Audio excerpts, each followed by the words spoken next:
Hi there guys, today we're gonna be showing you how to create a Windows 10 bootable USB drive. This is the official method, so we are not using any third-party tools to achieve this. To do this, we need only two things: any USB drive which has at least 8 GB of memory and a computer to make it into a bootable USB drive.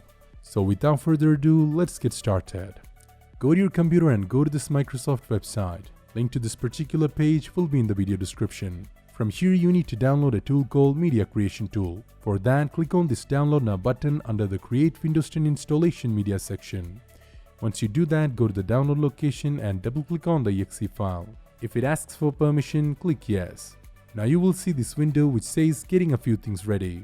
So wait for a few seconds and you will be asked to accept the Microsoft license terms, so click on the Accept button. Wait for a few more seconds. Now choose the option Create Installation Media. Click Next, and here you will be asked to choose the language, architecture and edition of Windows 10. By default, it will choose the option for you based on the PC that you're currently using. To change these settings, you have to uncheck this option called Use the recommended option for this PC. Now you are able to manually change these settings. So choose your preferred language from here. Now for the Windows 10 edition, you have only this single option. But don't worry, the basic Windows 10 ISO contains all the editions which can be selected during the installation process, or it will be chosen for you when you enter the particular license key that you purchased or get from an OEM for the particular edition of Windows 10. And for the final option, architecture, it asks for your system architecture. You can download the Windows 10 OS for 64-bit based CPUs or 32-bit based CPUs. To know your system architecture or system type, you can always go to Settings, System and About, where you can see it under the device specifications, system type. If it says 64-bit there, choose 64. If it says 32-bit, then choose 32.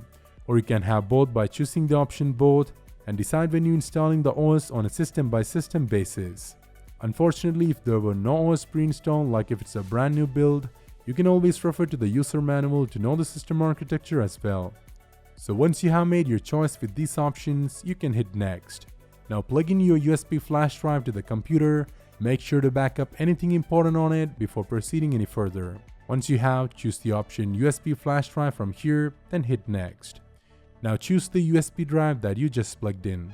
I always recommend you to double check that it is the correct one. Confirming that will eliminate the chance of any accidental data loss to any other drives.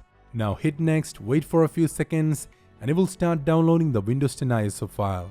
Normally the file size of a Windows 10 ISO is a little bigger than 4 GB, so it may take a few minutes to a long time depending on your internet speeds. So let's wait for it to finish. The downloading has just finished and it has begun transferring the files to the USB drive, so be patient and wait for some more time. And there we go, you have successfully created a Windows 10 bootable USB drive. Now you can click Finish and safely eject your drive. Plug it into any PC which needs a Windows 10 clean install. If you need any help with that, be sure to watch this dedicated video as well, which can teach you how to properly clean install Windows 10 from a USB flash drive. It is a complete step-by-step video which covers every nook and cranny. Link will be available in the video description. So that's how you can make a Windows 10 bootable USB drive. Thank you so much for watching. Leave a like if you do, share with your friends if you found the video helpful. Subscribe to the channel and hit the bell icon to find more useful contents like this. This is your host Amal Rafiq. See you soon with another one.